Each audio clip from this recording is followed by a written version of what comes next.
जितने भी योजना बनी है वो विकट सेक्शन के ऊपर लाने के लिए, तो जब जातीय जनगणना कर रहे हैं तो शैक्षणिक रूप से, आर्थिक रूप से सब चीज को देखना पड़ेगा। जो जाति की अधिकार मिलना चाहिए, जातीय जनगणना की आज आवश्यकता क्यों पड़ी?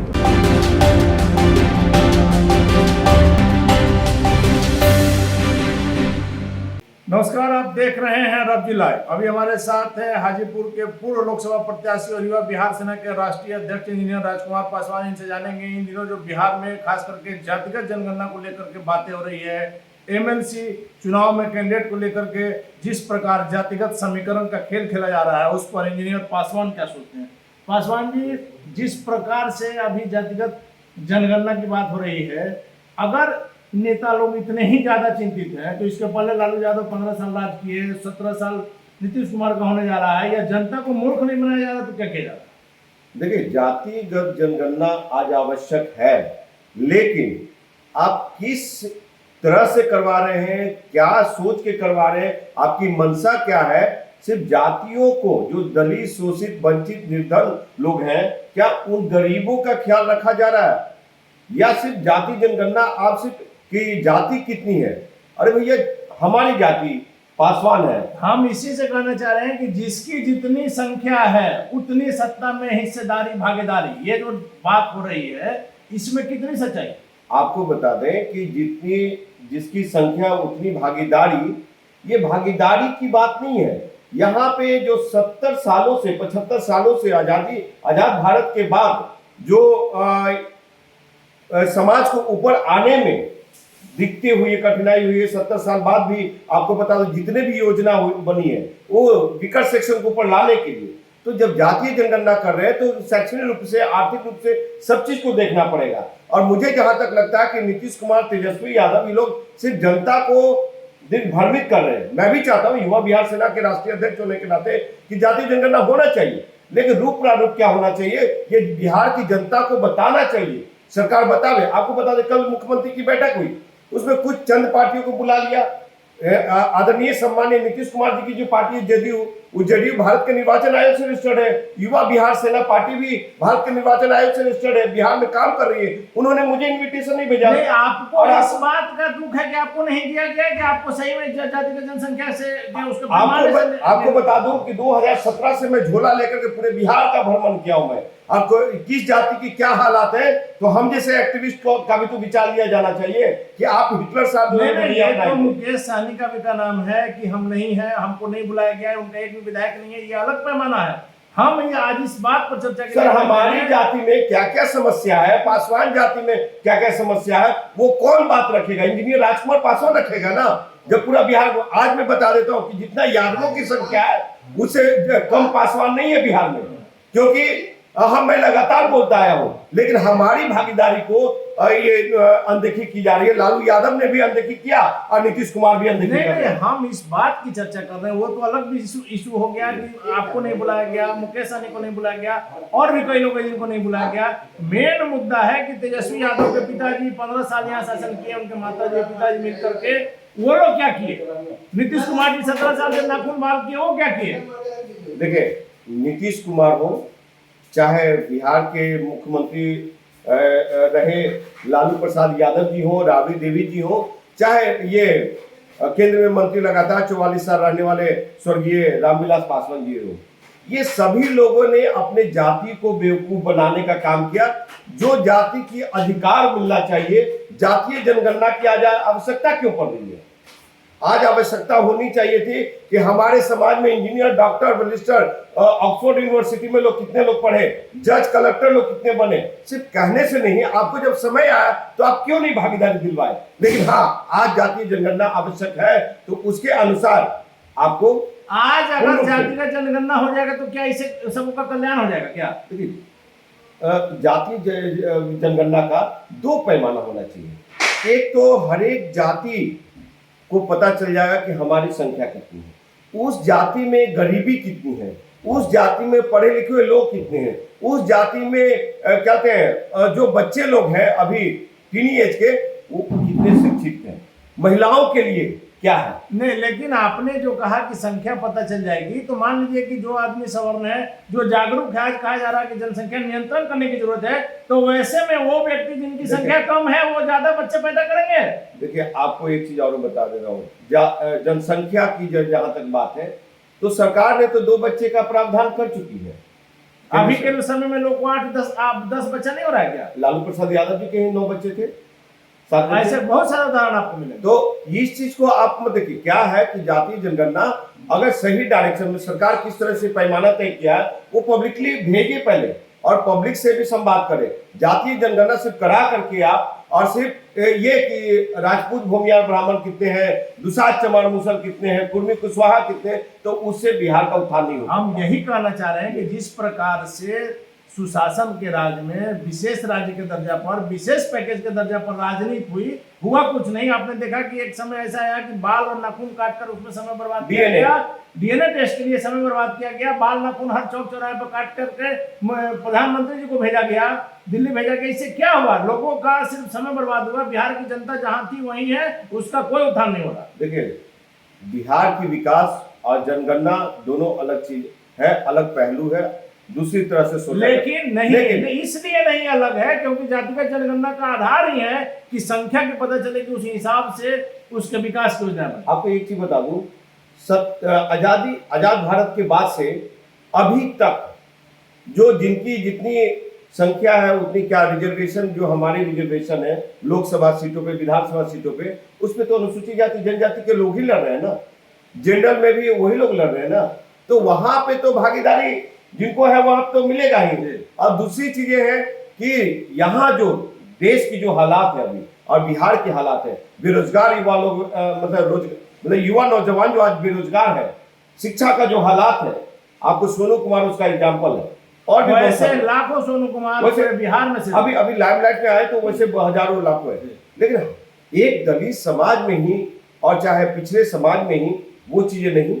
हम अपनी जाति की बार बार कहते हैं कि हमारी जाति 6.5% नहीं, हमारी जाति भी अगर बिहार में यादव 12% है तो मेरी जाति भी 12% है। आप करवाओ, दूध का दूध पानी का पानी हो जाएगा। लेकिन मुझे नहीं बुलाया गया और लोगों को भी इनविटेशन नहीं दिया गया, तो किस तरह की जाति जनगणना कर रहे हैं? लेकिन जातिगत जनगणना से ज्यादा बढ़िया, हम इसके विरोधी नहीं है, लेकिन इससे ज्यादा बढ़िया रहता कि अभी बेरोजगारी पर चर्चा होता, रोजगार कैसे सर ये पक्ष और विपक्ष, मतलब कि सत्ताधारी और नेता प्रतिपक्ष, ये लोगों ने 2020 के चुनाव में कहा था कि मैं 10 लाख रोजगार दूंगा, तो एक ने कहा कि मैं 19 लाख दूंगा, लेकिन उसमें से कितने युवा नौजवानों को रोजगार मिला? पलायन रोकने के लिए इन लोगों ने कहा था कि हम वही बात कर रहे हैं। जैसे आप उदाहरण के तौर पर आप ले सकते हैं, अभी बीपीएससी का जो घोटाला हुआ है, प्रश्न पत्र लीक हुआ, इसके पहले का अगर आप जांच कीजिएगा तो कई चौंकाने वाले तथ्य सामने आएंगे। इसमें जिन लोगों का नाम आ रहा है उस पर विपक्ष क्या कर रहा है? बिहार में विपक्ष भी तो शांत बैठा हुआ है। विपक्ष 35 सालों से मलाई काट रहे हैं। आपको बता दूं, 15 साल लालू राबड़ी की सरकार रही, इधर नेता प्रतिपक्ष 10 साल से है, 35 साल होने को जा रहा है। तो ये लोग मलाई काट रहे हैं। जब इन लोगों से एक राघोपुर 35 साल से गुलाम है जी, ये लालू राबड़ी और आज भी नाव ही सहारा है। हाँ, आज भी पीपा पुल और नाव से ही लोग आ रहे हैं। बाढ़ आ जाता तो गांव दह जाता, उसकी पुख्ता इंतजाम नहीं किया। अगर किया होता तो वहां एक बड़ा क्योटो और जापान दिखता, लेकिन आज कुछ भी नहीं है। लालू जी जितना मजबूत थे, सेंट्रल में क्या चाहते तो बन नहीं सकता था। बहुत बढ़िया बन सकता था, अच्छा हो सकता था, सुदूर हो सकता है, एक पहचान हो सकती थी, लेकिन ये लोग करना नहीं चाहते। क्या है कि पहले लोग मार भात खाते थे और अब कहते हैं कि नमक भी ले लो हमसे, अब कुछ दिन बाद कहें कि चटनियों ले लो, तो वो ये लोग करने। चलिए पासवान जी, आपसे आखिरी सवाल मेरा यही है कि जिस प्रकार से इन दिनों मुन्नी रजक को प्रचारित किया जा रहा है, खास करके आरजेडी की तरफ से कि एक अदले से कार्यकर्ता को, एक निम्न स्तर की महिला को जो वहाँ बख्तियारपुर स्टेशन के बगल में या जहाँ भी है वहाँ आयरन करती थी, कपड़ा धोती थी, उसको आरजेडी ने एक एमएलसी बना। देखिए, आरजेडी शुरू से ही जाति की राजनीति किया है और किसी न किसी समाज को टारगेट किया गया है। पहले श्याम रजक जी के बारे में ही कहा जाता था कि लालू प्रसाद यादव जब सो जाते हैं तो उनकी मुसहरी बांध करके आते थे। तो श्याम रजक जी लगातार मंत्री रहे उनके सरकार में, चाहे जेडीयू की सरकार में, अब फिर से आरजेडी में चले गए। लेकिन रजक समाज से क्या है कि आरजेडी हिटलर शाह हो गया है। वो जो उनको धोखा दिया है उसको पार्टी में ला करके बदला लेती है। और सबसे बड़ी बात जो है, क्या आपको लग रहा है कि श्याम रजक को निपटाने के लिए उनका कद को छोटा अच्छा करने के एक लिए चीज बुलाया बताइए, गया? श्याम रजक, अब्दुल वारिस सिद्दीकी साहब और भी ये मृत्युंजय तिवारी साहब, क्या ये जाने योग्य नहीं थे विधान परिषद चाहे वैसे? लेकिन ये परिवारवाद मीसा भारती को भेज करके और उसकी भरपाई करने, मतलब कि कोई उस पर उंगली ना उठाए जिसके कारण मुन्नी रजक को। लेकिन हाँ, सबसे इंपॉर्टेंट बात यह है कि जो उनके सहयोगी पार्टी, गठबंधन की पार्टी कांग्रेस और सीपीआई-एमएल, इन सीपीआई-एमएल को आंख फिर से दिखाया गया कि हम ही बिहार में स्ट्रांग है और तुम मेरे सामने कुछ भी, मतलब यानी कि उनको औकात समझाया गया कि हमारा एमएलसी जाएगा और हमारा ये राज्यसभा जाएगा। तो इसलिए कांग्रेस को और उन दोनों को समझाया गया कि तुम्हारी औकात इतनी है तो तुम ऊपर उड़ो नहीं। और अपने ही, आपको पता है बोझा में आरजेडी ने उम्मीदवार दिया, ये कहते हैं सीपीआई-एमएल ने दिया, कांग्रेस ने भी दिया। तो गठबंधन है कहाँ इन लोगों का? तो ये जरूरत जैसा पड़ा वैसा गठबंधन वैसा करें। लेकिन लालू प्रसाद यादव जी को एक व्यक्तिगत रिश्ता है सोनिया गांधी से, सीपीआई-एमएल के कद्दावर नेताओं से। यहाँ के बेचारे प्रदेश के जो विधायक है उनकी क्या औकात है उनके सामने, सीपीआई-एमएल हो या कांग्रेस के नेता हो, जो ऊपर से फरमान जारी होता है वही लोग मान लेते हैं कि वोटिंग करना। आपने कहा कि उनसे आरजेडी के और भी कई नेता हैं, देखिए एमएलसी बनने की योग्यता। सर मुन्नी रजक के बारे में मैं नहीं कहूंगा। अगर आरजेडी वाकई में गरीब, शोषित, वंचितों और निर्धनों की पार्टी है तो उनके दुकान के सामने, आरजेडी दुकान के सामने, और एक यादव भाई लगातार 20 साल से 15 साल से लिट्टी चोखा सबको खिला रहा है, अमूमन बिहार के सभी नेता लोग जानते हैं। दूसरा है वहां बिहार निर्वाचन आयोग के सामने एक 20 साल से महिला चाय बेच रही है और बेली रोड में भी पढ़ी लिखी हुई बेटी चाय बेच रही है। तो ऐसे लोगों को एमएलसी भेज के दिखाओ ना। कहीं हमने वही कहा कि कहीं अपने हिसाब से काम कर रहे हैं, अपने फायदे के लिए। अगर ऐसा नहीं रहता तो सोनू कुमार, जमुई में सीमा कुमारी, क्यों? अगर इन लोगों को सही ढंग से व्यवस्था रहता, सरकारी योजनाओं का लाभ मिलता, तो कोई जरूरत ही नहीं था इस पर राजनीति करने। आपको बता दें कि ये सिर्फ आयवास करते हैं, देखो तुम्हारा प्रतिनिधित्व दे दिया, लेकिन नेतृत्व भी नहीं देते ये लोग। ये जितनी पार्टियां हैं आपको प्रतिनिधित्व देंगे और नेतृत्व नहीं देंगे। लेकिन पासवान जी, हमने आखिरी सवाल कहा, लेकिन ये आखिरी सवाल आपसे है क्योंकि बात जब आपसे होती है तो कुछ बातें निकल जाती है।